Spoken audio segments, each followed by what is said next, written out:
gamit ka ugaling mong lawas nga manginabuhi, pamilya gibuhi sa pamaagi nga makiangay ng putli. Wa nagsalik, wa nagpabugat, nagdiskarte o wala nangawat.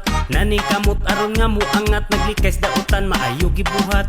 Di sundogon ang mga tapulan, kay nanganad na lang kay pirmi tabangan. Tunulan hungitan kalaming panitan, kabagaras dagway ang ilang puhunan. Magkugita ug maning kamot.